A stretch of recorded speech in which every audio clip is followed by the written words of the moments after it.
लग रहा है कि मैं इन लोग के सामने गई थी गिड़गिड़ाने के लिए।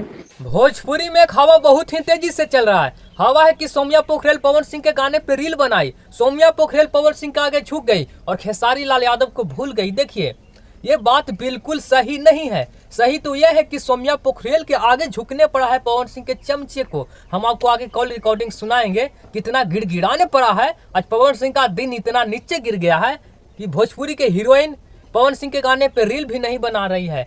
कितना गिड़गिड़ाने पे बनाई है, हम आपको कॉल रिकॉर्डिंग सुनाएंगे। क्रेडिट इतना कम हो गया है कि पवन सिंह के चमचा क्रेडिट कमा के पवन सिंह को दे रहे हैं। ये सुन लीजिए कॉल रिकॉर्डिंग पहले। मेरा मजाक उड़ा रहे थे, तो मजाक उड़ाने से पहले ये सोच लीजिए कि आप कितना बार हमसे रिक्वेस्ट किए थे कि वीडियो बनाने के लिए। मैं बार बार आप लोग को बोल रही थी कि मैं नहीं बना पाऊंगी। मैं देखिए, कॉल रिकॉर्डिंग बहुत लंबा है, हम आपको उतना सुनाने में तो सक्षम नहीं रहेंगे, लेकिन सक्षम इतना रहेंगे कि जो हम कॉल रिकॉर्डिंग में सुने हैं वो बता पाएंगे। देखिए, प्रिंस प्रियदर्शी कोई व्यक्ति है जो पवन टीम का सदस्य है। अब पवन टीम में क्या करता है क्या नहीं करता है उतना हम नहीं बता पाएंगे, लेकिन प्रिंस प्रियदर्शी जो है ना, वो सौम्या पोखरेल के सामने इतना झुका है, इतना रोया है, इतना गिड़गिड़ाया है कि सौम्या पोखरेल भी पवन सिंह के गाने पे रील बनाने के लिए मजबूर हो गई है। भैया, आप क्या करिएगा? आप ही लोग के सामने यदि कोई झुकेगा, कोई गिड़गिड़ाएगा, कोई रोएगा तो उसका मजबूरी नहीं बुझेगा। तो मतलब सौम्या पोखरेल प्रिंस प्रियदर्शी के भावना में दह गई थी। तो अब बता सकते हैं पवन सिंह का दिन इतना नीचे गिर गया है कि पवन सिंह के चमचे उठाने में लग गए हैं। मतलब ये कभी संभव है? इस प्रकार से नन ऑफ देज कभी नहीं संभव है। क्रेडिट कमाने से इस प्रकार से क्रेडिट कितनों कमा लीजिए, कहीं आपको वैल्यू नहीं मिलेगा। लेवल तो भैया गिर रहा है। ये लोग बोले प्लीज सौम्या जी बना दीजिए ना, बना दीजिए ना। और ये लोग बोले कि एक भैया का सॉन्ग पर बना दीजिए ना, बना दीजिए। हम बोले ठीक है, आप लोग इतना रिक्वेस्ट कर रहे हैं तो बना देते हैं। इस मतलब इतना नीच पे उतरने पड़ गया ना।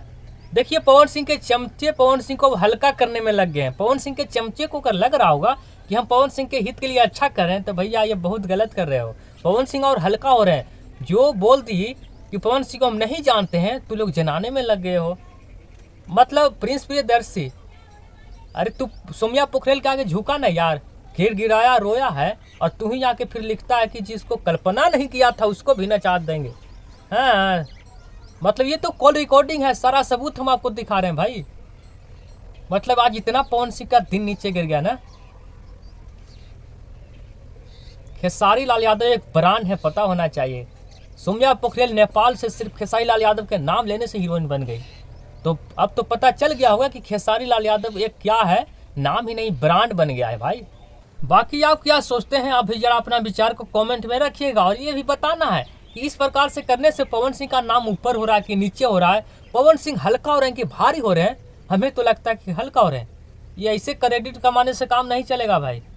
वो मेहनत चाहिए जो खेसारी लाल यादव करते हैं, और वो तो अब हो नहीं पाएगा पवन सिंह से। बाकी आप क्या सोचते हैं? आप भी कुछ लिखिए, बोलिए कमेंट में। बाकी सब नमस्कार, आदाब, सलाम, प्रणाम।